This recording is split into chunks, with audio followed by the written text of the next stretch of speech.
ఈరోజు చిత్తశుద్ధితోని రైతులకు రుణమాఫీ చేసి 25 లక్షల మందికి విముక్తి చేసి 3 పంటలకు రైతు భరోసా వేసి 3 పంటలకు రైతు బోనస్లు ఇచ్చి ఈరోజు రైతాంగాన్ని సకాలంలో పంటలు కొనాలనే ప్రయత్నంలో విజయవంతంగా ముందు సాగుతుంటే ఆహా ఏమన్నా చెబుతుండా సారి చెప్తుంటే చెవులకు పట్టిన తుప్పు వదిలినట్లే ఉంది కదా మళ్ళీంటారా.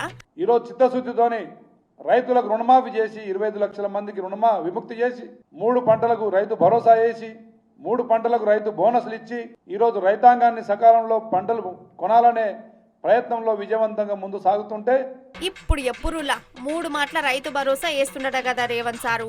ఏం చేసుకుంటురులాగా పైసలన్నీ చెప్పురి.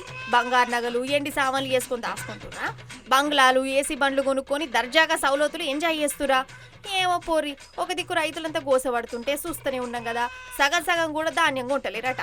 ముఖ్యమంత్రి గారేమో 80% కొనేసిన అంటాడు, మంత్రి గారేమో 50% కొన్నా అంటాడు. మేము చూసినాం క్షేత్రస్థాయిలో. వాస్తవానికి ఈరోజు ఏ ఒక్క సెంటర్లో కూడా ధాన్యం కొనుగోలు కేంద్రాలు సరిగా పనిచేయడం లేదు. గన్నీ బ్యాగ్స్ ఇస్తలేరు, రైతులే కొనుక్కోవాలి. 28 రూపాయలు, 25 రూపాయలు, 30 రూపాయలు పెట్టి. మాజీ మంత్రి ఎమ్మెల్యే కాంగ్రెస్ మొన్న మా నాయకుడికి ఫోన్ చేసి, ఒక నాయకుడు మా ఎమ్మెల్యే గారికి ఫోన్ చేసి, అరే ఏం పెట్టినరా మీరు, ఇది పని లేని పని, గవర్నమెంట్ కొనుడేందా నాకు అర్థం కాదు, ధాన్యం మీరు లేని పని పెట్టిన మా కేసీఆర్ గారు, మాకు ఇప్పుడు ఆ ప్రెజర్ అవుతుంది అని చెప్పి మా నాయకుడికి ఇంకో కాంగ్రెస్ నాయకుడు ఫోన్ చేసి నిష్ఠూరం ఆడుతూ ఉన్నాడు. ఇది పరిస్థితి ఈరోజు రాష్ట్రంలో. ఏ ఊళ్ళో కూడా సగం ధాన్యం కొనేలేదంటే ఈయననేమో 3 మాటల రైతు భరోసా ఇస్తున్నాం, బోనస్లు ఇస్తున్నాం అనబట్టే.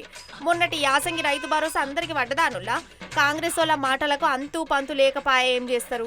కానీ రైతు గోస కాదుల్లా, ఎన్నడికి తీరుతాయో కదా. మళ్ళీ రేవంత్ సార్నే గెలిపిస్తారట కదా రైతులు కూడా. గట్లంటే గోసలు తీరై కావచ్చు. అయినా రేవంత్ సార్ మీద రైతులకు ఎంత ప్రేమ ఉన్నదో కానొస్తూనే ఉంది కదా. కథలో పోసి నెల రోజులు అవుతుంది, కాంటా పెట్టి ఇప్పుడు 10-15 రోజులు పెట్టి, కాంటా పెట్టి 15 రోజులు అవుతుంది. లారీ లేదంటే లారీలు వేసలేదు, గవర్నమెంట్ చేతిలో ఎత్తేసింది. ఎవరు కాంట్రాక్టర్ చేతి గని సంచులు కూడా మేమే సొంతంగా పైసలు పెట్టి కొనుక్కొచ్చుకున్నాం. ఏడిపించుకుంటారు, పెట్టుబడులు పెట్టి సకల ఈ ఎండలలో అవసరపడి ఈ వర్షంలో మళ్ళా ఇండియన్ మొట్లని మొత్తం మళ్ళీ ఆరబెట్టి ఈ కాంటాలు ఇంతవరకు మొదలు పెట్టలేదు. కాంటాలు అయినాయి, ఒక 3 కూట్లో 4 కూట్లో ఒక నాడు పెట్టిర్రు. లారీలు రావట్లేవు, లారీలే రావట్లేవండి.